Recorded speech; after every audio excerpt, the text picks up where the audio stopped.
જય માતાજી મિત્રો, હું છું હરેશભાઈ રાવળદેવ, ગામ ઉગલવાણ.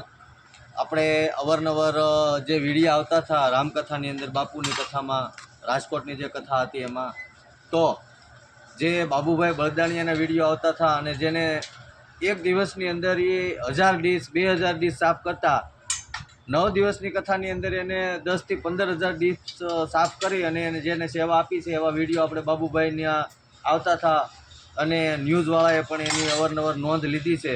તો આપણે અત્યારે છીએ બાપભાઈની ઘરે. અમારું કામ છે કન્સ્ટ્રક્શનનું, જયદેવ કન્સ્ટ્રક્શન ઉગલવાણ.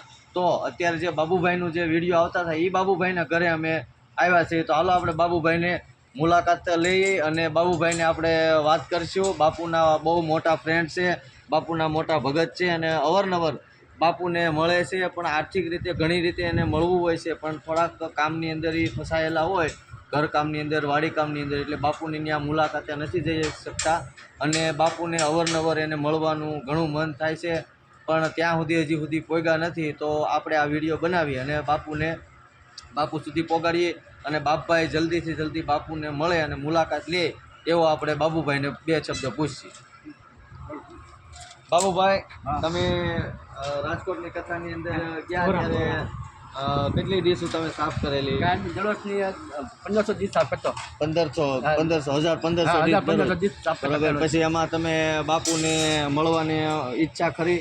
ઈચ્છા કરી પણ જો તો મળવા નહોતા ગયા. કઈ કારણે નહોતા ગયા? સેવામાં રહ્યા એટલે સેવામાં જ રહ્યા છે. તો તમારે બાપુને કે અથવા તો ન્યા જઈને બાપુને કાંઈ પણ વાતચીત કરાય અથવા તો કાંઈ પણ રજા ચિઠ્ઠીનું બાપુને કંઈક એવું મળવાનું ન કાંઈ કરાય? એવું કાંઈ કર્યું નહીં. એવું કાંઈ ન કર્યું? તમને કોઈ સલાહ આપી હતી કે ભાઈ બાપુ પાસે તમારે મળવા જવું છે? એવું કોઈ કાંઈ નથી આવ્યું. તો બાપુને ત્યાં તમે મળવા માંગો છો? હા.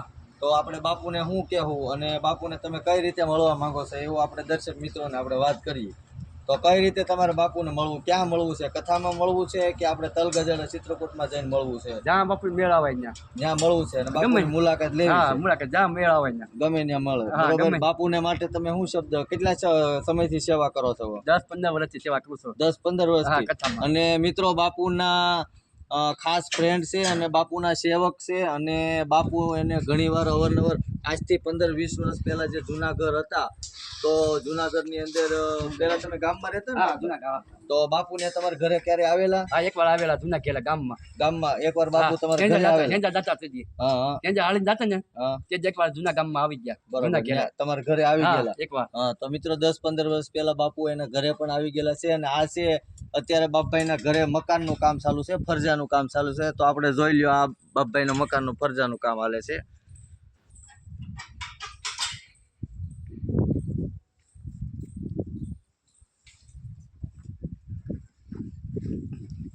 ચાલો તો બાપભાઈ, બાપુને જય સિયારામ કહી દઈએ. જય સિયારામ, જય સિયારામ, જય સિયારામ.